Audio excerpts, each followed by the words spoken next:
Stephen Clifford. I'm 56 years old. Started out down on Howrd Street. As far as I can remember, that's where I learned to walk at, was on Howrd Street. We lived up over the Green Turtle Bar. My father used to work down in the Green Turtle. I think he was the manager or something like that. I knew everybody down there on Howrd Street. Smitty, he cut hair, and I think it was called Hodges then. Yeah. I grew up down there around them guys. And all my friends was the older dudes. You know, I didn't have no little friends, you know, no young kids my age. They were all older than me. So I knew all the business owners, all the bar owners and stuff downtown, and I could walk from one end of Howrd Street to the other end of Howrd Street at the age of 5 years old by myself and not worry about nothing. Everybody looked out for me because I was like Howrd Street's little baby. I remember when the Tropicana, my best friend, which was an older man, his name was Bradley. Bill, which owned the Tropicana down on Howrd Street then. Well, Bradley was my best friend. He was the big number man downtown. The big number man. The man used to carry a wad of money in his pockets, in every pocket. He stayed in the Matthew Hotel. I used to walk over there and visit with him. I was everybody's kid down there, so I knew everybody. The restaurants, I could go in there, I could get anything I wanted down there. Every Sunday, I remember we would go to the football games and stuff, all the sporting events. I went to the last championship the Browns ever had. My daddy took me to that, 1964. I was there. All the boxing matches and stuff, I was there. Where were the boxing matches held? Akron Army. Akron Army, and then we would go to Cleveland. There wasn't too much going on here in Akron as far as boxing, but you had to go out of town back then because Akron was just growing then. I mean, you had all the rubber companies and stuff here, but you had to go for boxing events somewhere else. Akron Army was the only place you could go back then. Tell me about the Matthews Hotel. Oh, man, the Matthews Hotel.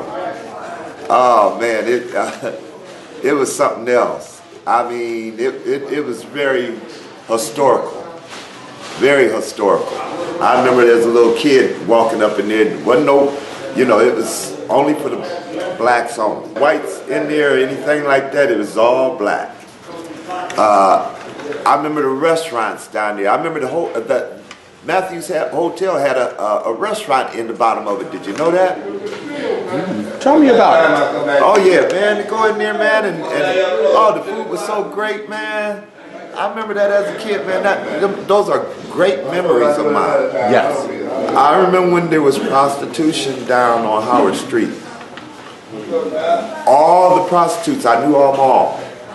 They would come and get me. I was their little baby, you know, and they walk me up and down the street, and they'd take me up to the cigar store and buy me all kind of candy and potato chips. You know, they treated me like a little king down there because I was the youngest child in that time in that neighborhood. There was no other kids down there at that time, but you know, due to our situation, that was where we had to live. Was it safe?